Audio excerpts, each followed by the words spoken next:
Bom dia para quem é de bom dia, boa noite para quem é da boa noite, 93 para quem é de 93, paz profunda para quem é de paz profunda. Você está em mais um Boteco dos Illuminati e hoje a gente vai falar de psicotrópicos, enteógenos, açúcar, café, coisas mágicas, alucinogênicos e tudo que você pode imaginar que faz parte da alquimia também, né? Então, só que isso não é muito debatido nos lugares, né? Os alquimistas eles tateiam e tal, e poucos livros realmente falam profundamente sobre isso. E hoje a gente vai falar sobre um livro que fala profundamente sobre esses assuntos, né?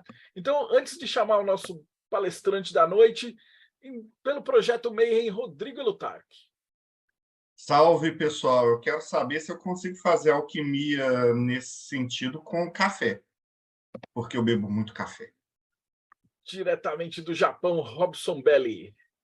Ohayou gozaimasu. Saudações de alguém que é viciado em açúcar. Aí o nosso convidado da noite não é um convidado, na verdade, ele já é sócio fundador da parada toda aqui, diretamente do Morte Súbita, Thiago Tamosauskas. Olá, galera, boa noite. Prazer estar aqui com vocês de novo. E hoje o assunto é polêmico, né? Mas é um assunto que eu acho bastante relevante, justamente por ser tabu, né? As pessoas ou às vezes tomam opiniões muito extremadas, sem ter qualquer experiência, sem ter qualquer meditação a respeito. Geralmente se compra uma ideia e se defende ela, né? Aqui no Brasil é muito comum que as decisões do que é certo e do que é errado venham em pacotes.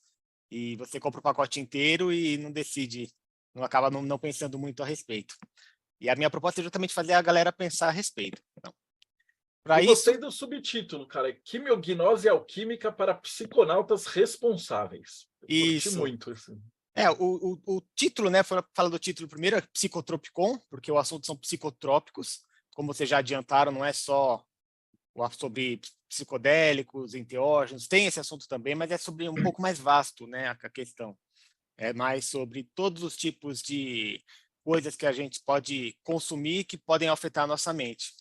Eu gosto de falar que talvez o estudo dos psicotrópicos faça parte de uma definição mais abrangente do que a espagiria, porque a espagiria, stricto sensu, né, é uma arte de você extrair o divino das coisas e reunir em si mesmo. Mas lato sensu, a espagiria é qualquer coisa que altera, qualquer coisa que você extrai do universo e que você coloca no seu universo interior e altera a sua mente. Então seriam 4 eixos assim do que interessa para o alquimista. Tem a alquimia espiritual, que não é muito diferente do hermetismo, que é quando a mente muda a mente, a consciência muda a consciência. Aí você tem a química, que é quando a matéria muda a matéria, que é uma parte da ciência, tal, que nasceu da alquimia, mas tudo bem, foi separada. Aí você tem a magia, que é quando a consciência muda a matéria, ou a mente muda o mundo. E você tem esse quarto pilar, que seria a espagiria mais lato sensu, que é quando a matéria muda a mente. E aí você fecha o ciclo completo. O assunto desse livro é esse quarto pilar aí dessa bagunça toda. E o subtítulo, né, Quimiognose para psiconautas responsáveis, é justamente porque existem 2 extremos quando se fala desse assunto. O primeiro é que é proibido, é um tabu, é um pecado, é um erro, sempre está errado. E o segundo é que é uma maravilha, é a solução de todos os problemas e é a libertação, e é sempre bom. E eu tento, seguindo aquela ideia de que a virtude é o meio caminho entre 2 extremos, eu tento dar uma visão mais virtuosa sobre o trato com os psicotrópicos. Bom, para isso, posso compartilhar minha tela aqui com vocês? Aqui o símbolo, né, que eu gosto de usar para esse livro é o cálice de Ígia. Ígia é uma deusa que tem a ver com o sentido da palavra higiene, higiedade, que é você ter uma certa pureza e usar com sabedoria. E a ideia é parecida com aquele lema budista de que o iluminado pode segurar o veneno com a mão, porque ele não tem feridas. Então ele consegue tratar com os venenos. A ideia do psicotropicon é justamente essa, né? A famosa frase do Paracelso, que o veneno está na dose. A frase correta não é assim, né? Essa é a frase popular. A frase correta é: tudo tem veneno. E é a dose que faz uma coisa ser venenosa ou não. Tudo tem veneno. Então, na verdade, qualquer coisa que você consumir em excesso, até água, vai acabar fazendo mal para você. A diferença é que as doses são diferentes para as coisas diferentes. E aí eu tenho uma proposta aqui, algumas coisas são tradicionais, algumas coisas são inovadoras, mais um grande ensaio para esse assunto voltar a ser debatido. Primeiro aqui, um memento mori, né? Lembrar, para não dar nenhum problema para a gente, que tudo que é apresentado no livro e nesses estudos são experiências pessoais, né? E não é para ninguém sair do fazer besteira. Apesar de eu ter tido um cuidado muito grande na escrever, eu não trato nada de nenhuma droga ilegal no sentido de prática. Eu falo delas abertamente na teoria, porque é um conhecimento importante, até para a questão de redução de danos, mas na parte da prática eu sempre procuro psicotrópicos legalizados, ou que não são proibidos nem nada do gênero. Mas, de qualquer jeito, fiquem atentos, não consuma nada sem falar com o seu médico, não consuma nada de forma irresponsável. Primeiro, eu quero começar com um breve histórico, né? Todo mundo que me conhece assim como escritor sabe que todo o meu livro tem uma pegada histórica, porque eu acho que o desenvolvimento, né, linear de alguma ciência, de algum conhecimento, traz bastante conhecimento para a gente em qualquer assunto que você for estudar. Sempre que eu pego um assunto novo, eu traço uma linha do tempo e vou vendo como é que isso desenvolveu e quem influenciou quem. E a verdade é que a mistura dos psicotrópicos com a alquimia é uma coisa que vai desde o começo. Tá? Embora a alquimia ela surja num contexto histórico específico do Egito helenista, a gente pode falar que ela já existia anteriormente, se a gente pensar em termos de escolas de mistério, de ritos de escolas iniciáticas, até de qualquer culto ao sagrado, né? E o que o Stanisław Grof fala de tecnologias do sagrado é justamente isso, né? São meios que os povos antigos tinham, que eles usavam dentro de um contexto ritual, para se aproximar do sagrado, para dar aquilo que ele chama de visão holotrópica do mundo. Esse conceito é muito bonito, holotrópico. Ele é parecido com o heliotrópico, né, que são aquelas plantas que seguem o Sol. O holotrópico é aquela busca pelo todo, busca pela completude geral. E, historicamente, isso sempre existiu. Na alquimia, também quando começou a se falar de alquimia, e principalmente pelos árabes, depois pelos latinos, sempre teve um psicotrópico na jogada. Por exemplo, no mundo islâmico antigo, o haxixe era altamente consumido. O ópio, o haxixe, porque o Alcorão ele não fala nada contra essas drogas. Ele fala contra a bebida, ele fala contra outras coisas, mas não fala nada sobre o haxixe, não fala nada sobre o álcool, então ele era usado normalmente. Depois isso mudou por questões políticas. E a história da proibição de drogas sempre é uma história política. É sempre uma definição de poder, às vezes de perseguição, porque as drogas elas têm uma ligação com alguns povos, né? E quando esses povos são perseguidos, as suas drogas são demonizadas, assim como seus deuses. Então, essa história é bem complicadinha. Mas depois dos árabes vieram os latinos, né? Os chamados alquimistas medievais, que foram os caras que transformaram os fermentados nos destilados, a aqua vitae, que é, sem dúvida, um psicotrópico. E tudo bem, eles consumiam, a gente, aqui como um país bastante influenciado pelo cristianismo, o álcool é normal, todo mundo bebe. Eu mesmo não tenho o hábito de beber. Aliás, é interessante eu falar isso na apresentação, que eu não uso nenhum psicotrópico de forma regular. Eu acho que todos eles são muito especiais para serem usados assim ao relento. Então, embora no Brasil seja comum se beber, mas não usar outras drogas. Aí, na Renascença, nós tivemos uma experimentação maior, porque a fase da alquimia da Renascença significa que a alquimia saiu da mão da igreja e começou a ir para outras pessoas.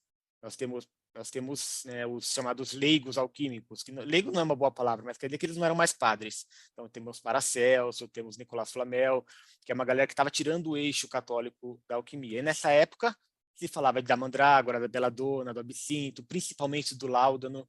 O láudano, para quem não sabe, é um composto baseado no ópio, e que o Paracelso falava assim, glorificava muito como um remédio muito valioso para vários tipos de males. Então, como nessa época não tinha uma lei falando que algumas drogas eram do mal, algumas eram do bem, então eles experimentavam bastante. Quando que começou esse problema? Bom, nas navegações, as drogas foram migradas. Então, o tabaco foi para a Europa, a maconha foi para a América, os destilados chegaram na África, e aí começou a ter uma briga de poder. Porque quem controlava, né, aquela droga em particular geralmente era o povo de origem, não sempre, mas geralmente. E aí a droga do estrangeiro virou do mal e a droga que a gente controla é uma droga do bem. Por isso que, por exemplo, no Brasil, a maconha veio com os escravos, os escravizados africanos. Então, assim como o samba foi proibido, assim como os cultos afro-americanos, os cultos afro foram proibidos, a maconha também foi proibida no mesmo balaio. Então, toda a proibição de droga tem a ver com uma perseguição, um interesse político, não necessariamente uma perseguição. Na verdade, é dinheiro, né? Quem está controlando isso aí? A cocaína só é do mal porque não está na mão dos Estados Unidos, né? Vem da América do Sul, e aí vai. Isso não quer dizer que as drogas façam sempre bem. Não estou falando aqui que ela é proibida, que por ela ser proibida por razões políticas, quer dizer que ela não faz mal para o corpo. Não, não é isso. Mas existem razões que têm que ser discutidas. Bom, depois dessa mistura que aconteceu na Renascença, na época das navegações, aí se começou de fato aí a guerra, né? Então nós tivemos a Guerra das Especiarias, que aconteceram, que era o domínio dos mares para quem ia levar as especiarias para o mundo todo. E a gente não está falando só de pimenta do reino, né? Estamos falando de noz moscada, de outras coisas que eram traficadas por aí. Então isso aí entra nessa questão do domínio. Aí o emblemático, né, a Guerra do Ópio na China, que acabou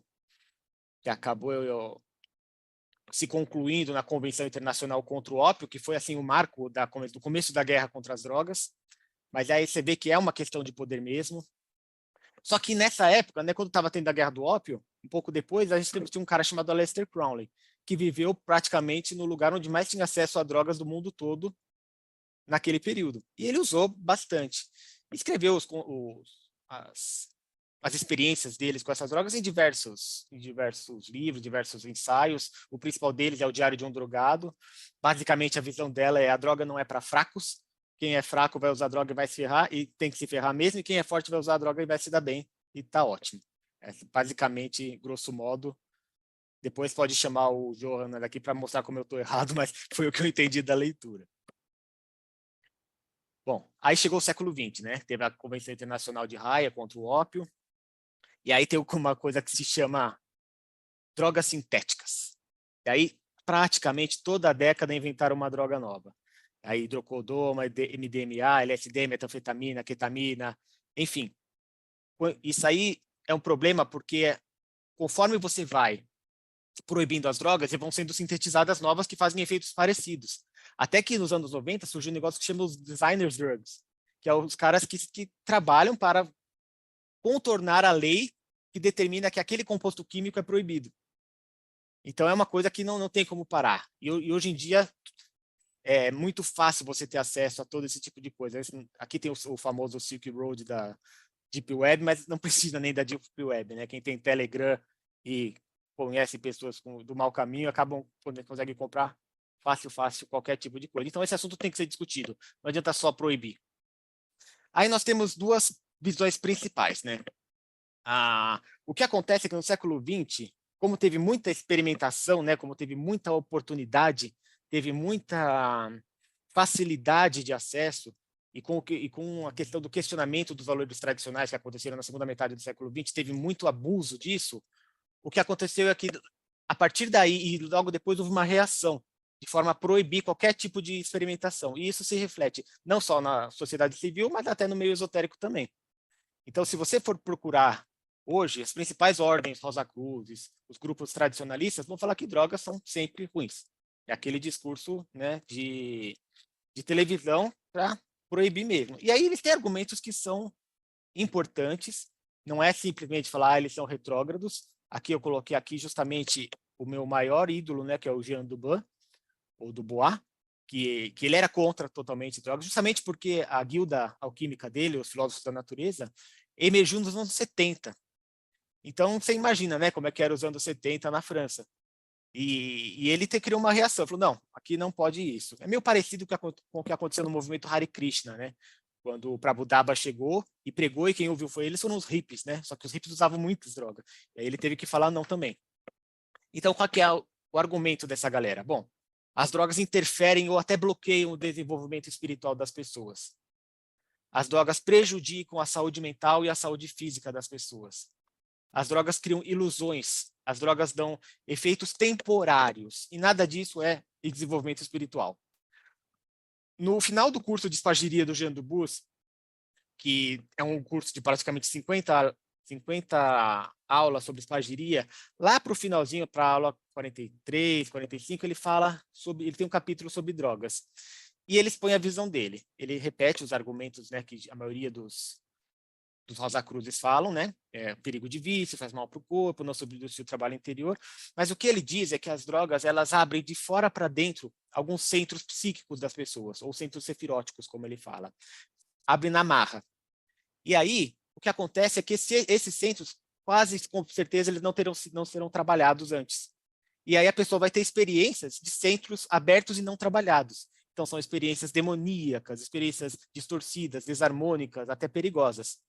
O que ele fala é que, se esses trânsitos forem abertos de dentro para fora, através da espagiria, que é uma coisa muito mais suave, através da alquimia espiritual, através da oração, da meditação, da uma evolução espiritual, aí essa experiência não é tão traumática.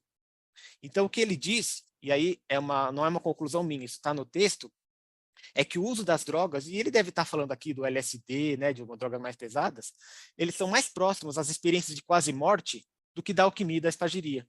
Porque na experiência de quase morte, esses centros, né, os limites do corpo físico, eles não existem mais, e esses centros são abertos para a realidade, e a pessoa vai enfrentar aquilo que ela se preparou ou não. Então, pode ter uma bad trip ou pode ter uma good trip, dependendo de como foi o desenvolvimento espiritual dela. Então ele fala que o que acontece é que as drogas fazem isso em vida. E aí ele fala que por isso não é produtivo, não vale a pena, vamos continuar só com a espagiria. Tá? É uma posição que é interessante conhecer. Válida e tem uns argumentos poderosos. Só que, com o passar do século XX, surge uma galera que são os desafiantes, né, que eu chamo, que é a galera do turn-in e drop-out, ou seja, se liga, sintoniza e cai fora.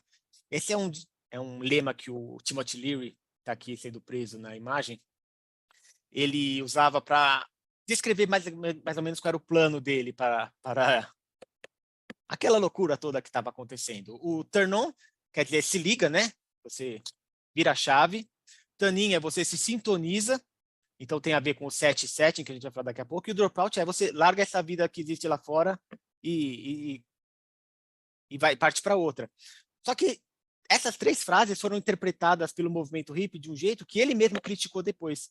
Então ele teve que explicar esses três conceitos depois, ou talvez ele até tenha mudado de ideia, mas o fato é que ele e toda essa galera que está listada aqui, até outros também, foram pessoas que experimentaram algum psicotrópico e chegaram à conclusão de que, sim, eles podem ajudar a expansão da consciência, mas ser feito com muito cuidado.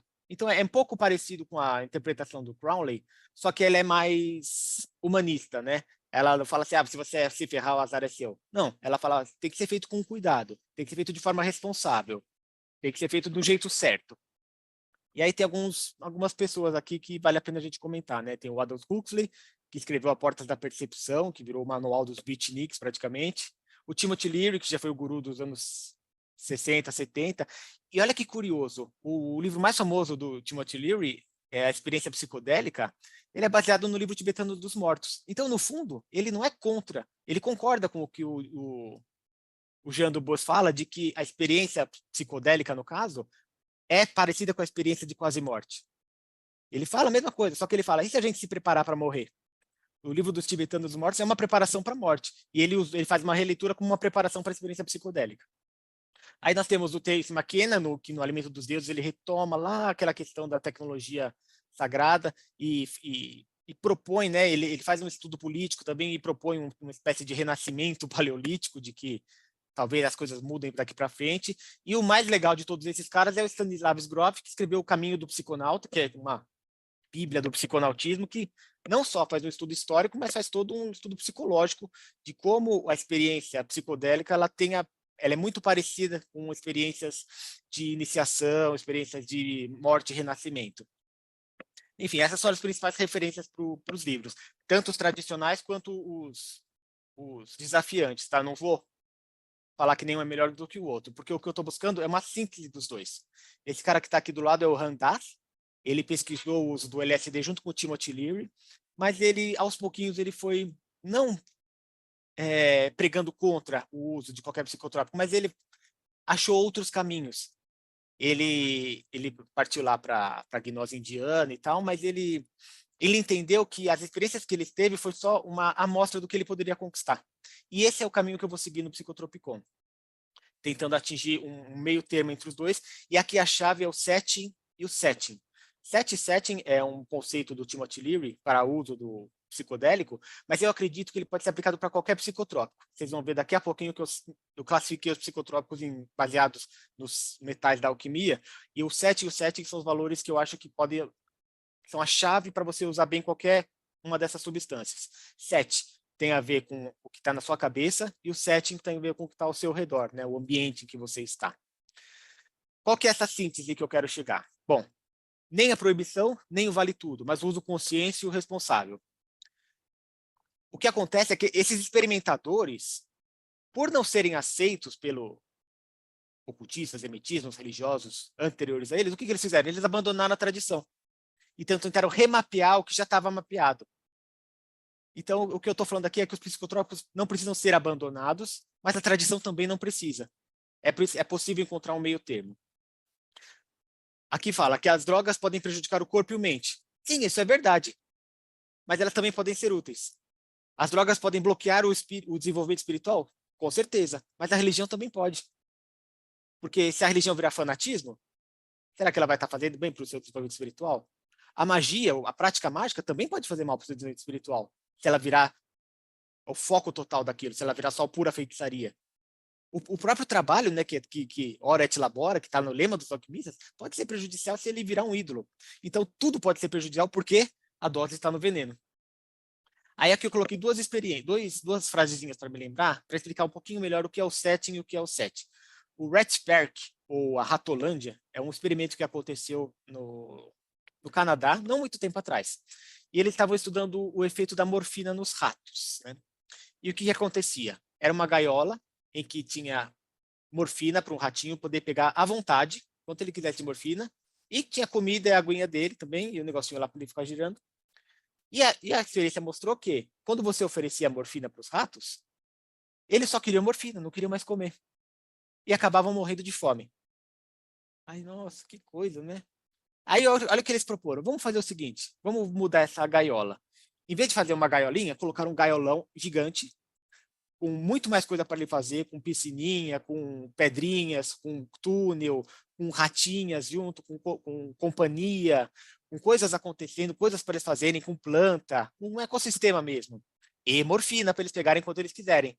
Nesse caso, eles não ligaram tanto para a morfina, porque eles tinham tudo aquele ambiente em torno dele. O problema não era a morfina, era a gaiola. Ou seja, era o ambiente. Esse é o setting. E o set quer dizer o que está na sua cabeça. A diferença de um psicodélico para o enteógeno é o contexto sagrado. Se você pega um psicodélico e coloca num contexto religioso, sagrado, aquele lá não vai te fazer o mesmo efeito de que se você usar um psicodélico num beco escuro porque é proibido, ninguém pode saber. Você já está mal. É claro que você vai ter uma viagem ruim. Então, essa é o que eu tenho por trás de todo... o fundo de todo o livro vai ser isso daqui. Aí o que eu proponho? Uma releitura de um conceito alquímico que chama via seca e via úmida. Na real, via seca e via úmida tem a ver com as formas de se tratar os vitrílulos, né, que pode ser por água ou por fogo. Por água é uma coisa suave, que demora e que tem um efeito ao longo prazo. Por fogo é na hora, mas é muito perigoso. O negócio pode explodir, solta veneno, solta fumaceira, então é uma coisa muito mais intensa, mas é mais rápido. Aqui eu estou propondo essa via seca e a via úmida também para a gente considerar que o uso dos psicotrópicos pode ser benéfico para a jornada espiritual de uma pessoa. Todo mundo conhece o símbolo da alquimia, né? Que é da alquimia não, da pedra filosofal, que é esse círculo, esse triângulo, esse quadrado e esse círculo dentro. Grosso modo, o círculo maior representa a prima matéria, então, podem chamar de Deus, se vocês quiserem.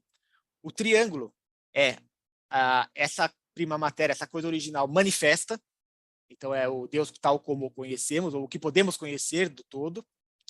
O quadrado é o nosso microcosmo, né? O nosso eu encarnado, o nosso corpo, se quiser dizer, não só o corpo físico, o nosso mundinho pessoal.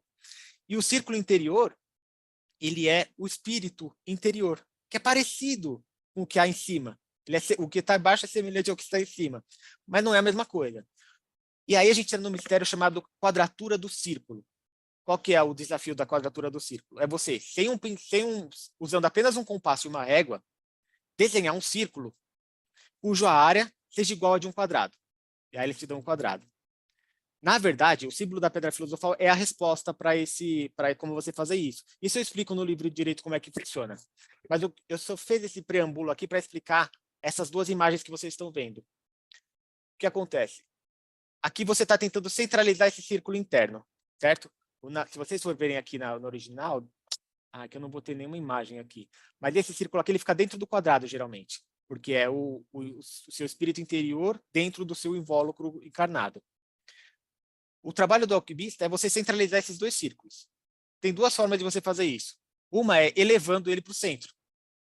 Quando você eleva ele para o centro, você perde o chão do chumbo e põe a cabeça para cima do estanho da vontade.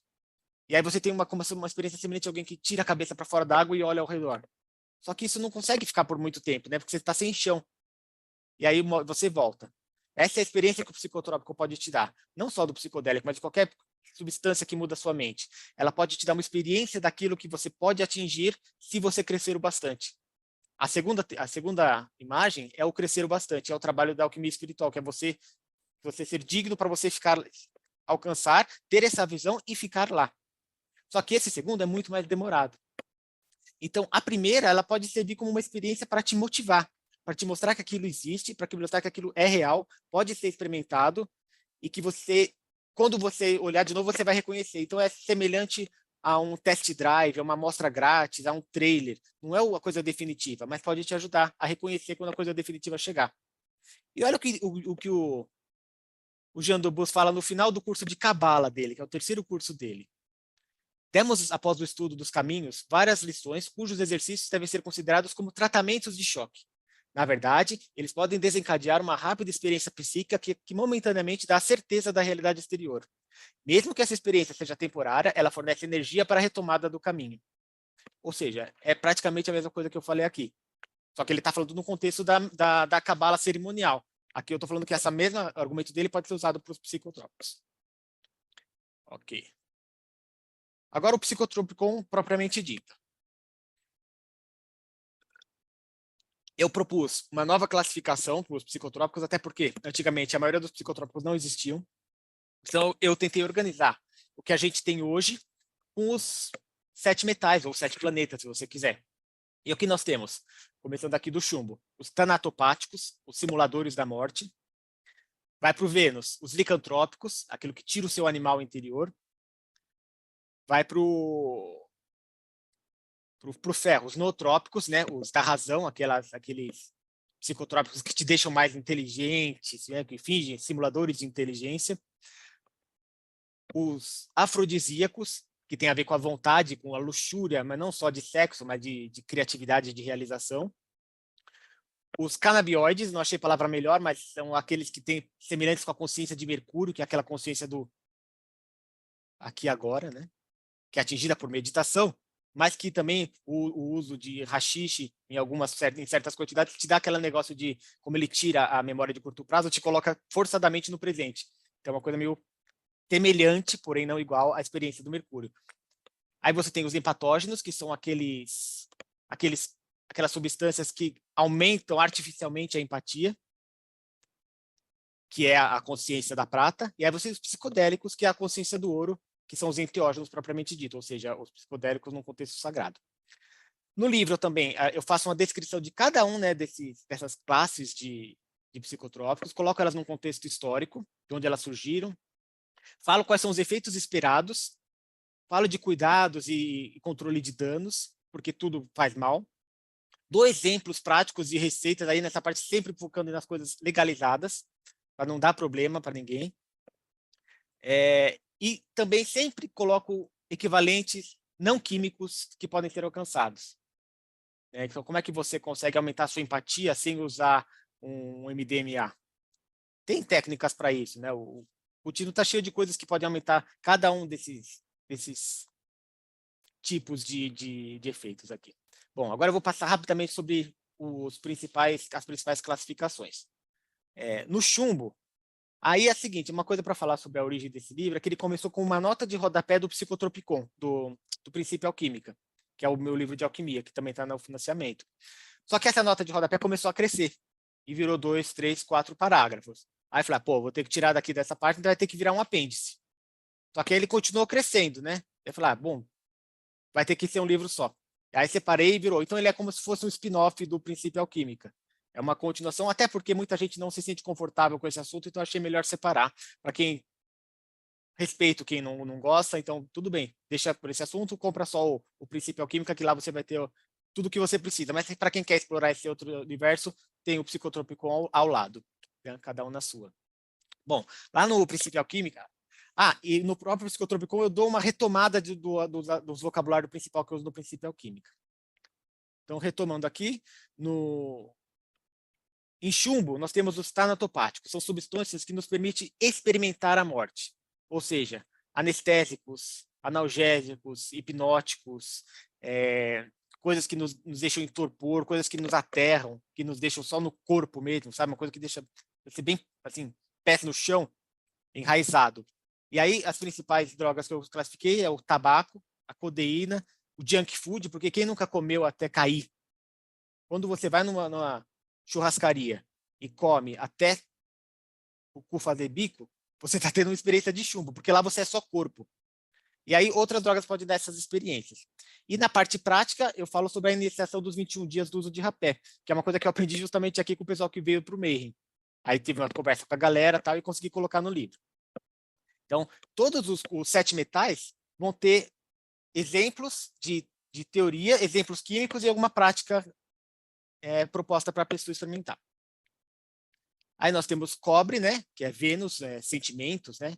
E aí eu estou falando dos licantrópicos. Licantrópicos são as substâncias que liberam a forma animal, né? Liberam o lado emocional, que geralmente a gente deixa sob censura, e eles diminuem essa censura e aquilo lá aflora. Então, são todas as substâncias que diminuem a timidez, ansiedade, relaxam inibições, facilitam interações sociais, despertam o lado animal. Geralmente o pessoal falava para mim que em Vênus tinha que ser os afrodisíacos. Mas aqui eu não estou falando só de tesão, estou falando de sentimentos, de emoções. Às vezes a pessoa bebe e fica broxa, né? Então, por quê? Porque ela tem algum sentimento lá que tem a ver com isso. E aí, eu falo da história dos fermentados, dos destilados, como é que isso tem a ver com a história da alquimia, né?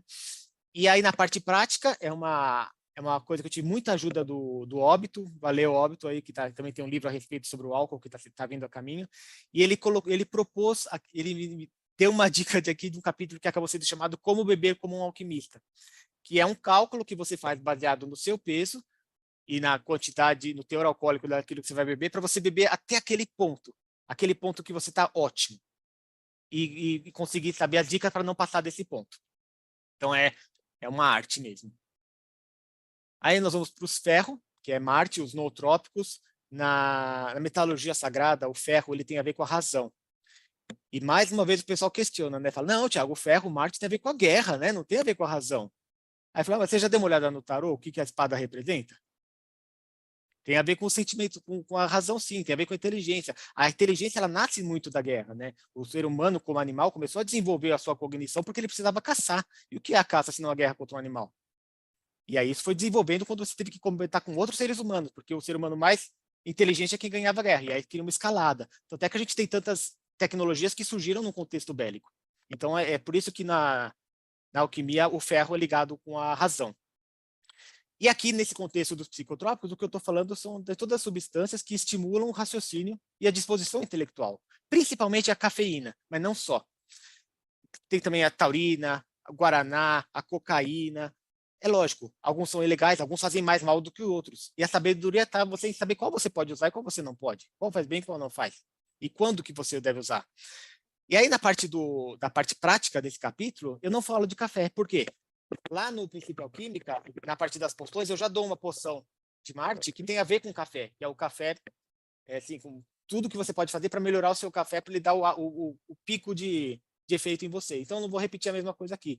Em vez disso, eu fiz um manual de uso de nootrópicos acessíveis. Eu fiz uma lista lá de coisas que você pode comprar, que vão te dar um start na cabeça, e que tem resultados, assim, claríssimos. E não só coisas químicas, mas também alternativas não químicas que você pode fazer para melhorar a sua lucidez. Porque, na verdade, quando eu falo coisas não químicas, eu estou jogando sujo, porque, na verdade, tudo é químico, né? Nós somos químicos, nós somos drogas. Então, quando a gente faz algumas... Tem coisas que nós fazemos com o nosso comportamento que vai gerar coisas no nosso corpo. Vai gerar coisas que não precisam ser sintetizadas porque nós mesmos sintetizamos. Aí chegamos no estanho, que são os afrodisíacos, são substâncias que estimulam a luxúria pela vida, a libido e a criatividade, não só a vontade pelo coito, mas a vontade de você abraçar o mundo, de criar alguma coisa. E aí eu dou vários exemplos de afrodisíacos tradicionais e plenamente acessíveis, né? O gosto puro, que é o tribus terrestre, a pimenta de Java, e dou uma receita, que é uma receita arqueológica, de como é que os maias usavam o chocolate, porque o chocolate é afrodisíaco. E quando você usa ele, não na barrinha do Lolo, mas do jeito certo, você consegue deixar ele no ápice da sua performance. E aí tem todo o contexto do setting e do set. Não é só a receita de o que você tem que fazer, mas qual que é o contexto que você tem que consumir esse chocolate. Então, quando você consumir esse chocolate como os maias, você vai ter o mesmo efeito que os maias tinham. E é bem diferente do compre batom. Aí chegamos... Esses 4 metais que a gente falou até agora são chamados metais menores. Eles são aqueles metais que dominam a maior parte das pessoas a maior parte do tempo. Ou seja, o corpo físico, os sentimentos, a razão e a vontade. A maioria das pessoas só lida com isso. A galera que trabalha com alguma certa espiritualidade consegue alcançar esses outros níveis de consciência. O primeiro deles é o Mercúrio, que tem a ver com aquele eu observador, né? A consciência do eu presente. E existem algumas substâncias que te forçam a estar lá. Só que essas substâncias vão te dar uma experiência do que é estar lá. Mas não é a mesma coisa de você chegar lá e conseguir ficar por mais tempo. Você conseguir ficar lá por si só. Até porque, geralmente, o químico vai ter outros efeitos que vão tirar a sua percepção da consciência, não vai ser a mesma experiência plena. É uma amostra grátis, é um sachêzinho da realidade para você experimentar. E aí nós temos a famosa cannabis, que eu acredito que em breve vai ser legalizada, mas enquanto ela não é, nós temos outras ervas que fornecem a mesma opção para você. A passiflora incarnata, a famosa lactusa virosa, que é o alface dos derviches, musa paradisíaca, tem outras ervas que você pode experimentar que dão o mesmo efeito, que não tem nenhum problema legal. E aí eu dou um exemplo também, de novo, de set e de setting, que une duas tradições, e essas tradições geralmente elas fazem isso com a cannabis, mas você pode fazer com as suas outras ervas legalizadas também, que são as dos Shaivas, né, os discípulos de Shiva, e aí fala das 5 hospitalidades e como é que você trabalha para criar um ambiente legal, e também pego dicas dos Rastafaris. Então, eu junto essas duas tradições para você fazer um contexto em que você pode usar os canabinoides, ou os parecidos com a cannabis, para despertar essa consciência do Mercúrio num contexto específico. Eu sou um pouco xiita na questão das drogas recreativas, respeito quem quer usar, eu mesmo não uso, porque eu acho que as drogas têm que usar num momento sagrado. Aliás, a gente nem falou a diferença do que é droga e do que é psicotrópico. Deixa eu voltar um pouquinho só para esse daqui, ó. É um vocabulário rápido que eu explico com muito mais detalhes lá no livro, tá? Bom, droga é qualquer coisa que altere a função biológica, mental ou física. Psicotrópico, eu devia ter falado isso no começo. Psicotrópico é aquilo que altera a psique, que altera a alma, né? Que altera a consciência. E narcótico é um termo que a mídia usa para falar de qualquer droga ilegal. Originalmente era só para pros que têm os efeitos narcóticos, né? Que faz você ficar mais para baixo, mas não. Geralmente é usado para cocaína, que na verdade é o oposto, né? Deve deixar você doidão. E aí eu falei já a diferença dos hipatrióticos e psicodélicos, beleza, podemos prosseguir. E aqui está algumas das drogas mais populares hoje em dia. É interessante, né, que como essa questão das quais drogas são permitidas e quais são proibidas. Porque geralmente tem a ver com um exercício de poder. Então, se por um lado é totalmente errado você usar êxtase no escritório, beleza, eles até dão café, açúcar e analgésico para os funcionários, porque são drogas que colaboram com o capitalismo, então tudo bem. Bom, voltando aqui para os últimos dois, temos os psicotrópicos da prata, que são os empatógenos, são as substâncias que induzem empatia, harmonia, compreensão e conexão interpessoal. A mais forte, com certeza, é a MDMA, o famoso êxtase. E aqui é a única exceção do livro em que eu não encontrei uma opção química legalizada, né? Na verdade, até encontrei, né? Tem a ocitocina, que você pode comprar na farmácia, ocitocina hoje em dia. Se você quiser se apaixonar por alguém, você vai na farmácia antes, tome e depois você vai no jantar com a pessoa. Mas eu achei melhor não falar disso, porque é um remédio controlado e tal, então eu dei opções não químicas para aquilo. E ao pesquisar opções não químicas que despertem esses conceitos de empatia nas pessoas, eu acabei encontrando muitas práticas pagãs que, como, tipo, dança em grupo, dança em círculo, contato. É muito interessante quando você começa a pesquisar, a gente vê que nós mesmos somos um grande laboratório que produz aquelas coisas que nós precisamos. Aí toda essa parte. Aí o último capítulo eu fiz dividir em duas partes, né, que é os psicotrópicos de ouro, que são os psicodélicos e os enteógenos. Aí são substâncias que aí sim são aquelas substâncias, todas as substâncias na verdade são holotrópicas, né? Porque desde lá do chumbo você está buscando essa conexão com o todo. Mas quando você chega no ouro, o todo olha de volta para você. Então são substâncias que dão uma experiência arrebatadora, a morte do ego, experiência mística, mas é aquela coisa assim que é muito difícil pôr em palavras, só quem experimentou realmente que vai poder descrever, até porque é muito pessoal, né? E aí você entende a questão do saber, ousar, querer e calar. Eu acho que o calar tem a ver não com as técnicas, mas com a sua experiência pessoal. Porque sempre que você passa a experiência pessoal para outra pessoa, ela vai ser interpretada de um jeito diferente, você não vai conseguir expressar. O calar não é para ser segredo sobre as técnicas, mas sobre os resultados delas, eu acredito. Nesse capítulo, eu discuto a questão histórica do LSD, do DMT e principalmente dos cogumelos mágicos, que é onde eu tenho mais experiência. Eu já adianto, pessoal, todo mundo me pergunta se eu falo de ayahuasca, eu não falo, porque eu não experimentei ayahuasca. Acho que seria uma grande hipocrisia eu escrever sobre um negócio que eu não tenho experiência real.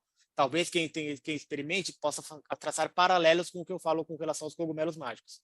E eu escolhi os cogumelos porque eu acho que é muito mais dá muito mais autonomia para a pessoa. Eu tenho um pouco de resistência de experimentar a ayahuasca justamente porque ela, apesar de eu acreditar no setting, eu gosto de ter controle sobre o setting e o setting. Porque é muito fácil você, numa situação de uso de enteógeno, você usar isso como uma lavagem cerebral. E aí, o que você tem hoje? Você tem índio lá no Acre rezando o Pai Nosso. Então, complicado isso daí. E eu acho que o cogumelo é muito mais fácil de você dosar. Lembrando que o cogumelo mágico, a psilocibina, ela não é ilegal no Brasil. A única coisa que é ilegal é o princípio ativo isolado. Então, não é para você comprar cogumelo de cápsula, tal, mas cogumelo normal você pode ter em casa sem problema nenhum, não é problema nenhum. E faço um capítulo à parte falando sobre o DMT endógeno, que é o DMT, né, é uma das substâncias psicodélicas, mas as que nós mesmos produzimos durante o sono, ou de algumas experiências. E eu coloco algumas técnicas ocultas, que geralmente, né, das tradições, em que hoje se sabe que desperta o DMT. E aí a pessoa tem sonho lúcido, toda noite, né? Toda noite que você sonha, você está tendo uma experiência psicodélica. Né? É a sua alma se revelando. Todo sonho é isso. Então eu coloco aqui exemplo de como você usar melhor os seus sonhos para isso. E aí os apêndices, tem um capítulo sobre quimiognose e feitiçaria, aí sim tem a ver com magia. Aí eu coloco as visões dos principais magistas modernos, do pessoal da magia do caos, do Peter Carroll, que fala algumas besteiras no capítulo de quimiognose do psiconauta. Coloca a visão do Lavey, e quando é bom e quando não é bom, quando prejudica e quando ajuda. Não é sempre que é bom, não é sempre que ajuda, mas também pode ajudar em alguns momentos. Tem um apêndice sobre os farmacochakras, que eu faço Aí, esse apêndice é quando eu mais viajo, né, gente? Então, talvez irrite algumas pessoas, algumas coisas que eu falo nos apêndices, mas vai ser divertido para quem tiver com a mente mais aberta. E aí falo sobre truques velhos para alquimistas novos, que são coisas que aquela galera dos experimentadores, por ignorar a tradição, acabaram redescobrindo coisas que já existiam no passado, então eu traço esses paralelos. E no final fecho com uma bibliografia cheia de sites, grupos de apoio, lojas, endereços na internet que possam apoiar os psiconautas que querem fazer as suas próprias experiências. Lembrando, esse livro faz parte do financiamento do Atalanta, que inclui outros livros também, o Atalanta Fugis, o Tratado Alquímico do Período Barroco, o Princípio Alquímica, o livro do Paulo de Filosofia. Então, ele é parte de um grupo. Então, se vocês gostam dessa parte de psiconautismo, estão convidados a conhecer. Quero finalizar agradecendo a Priscila Proud, né, a psilocibina, que já foi entrevistada aqui pelo MEI, pelo prefácio que ela escreveu, que foi maravilhoso. É isso aí, galera.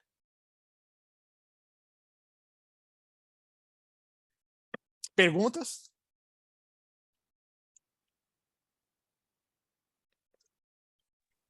Eu tenho uma.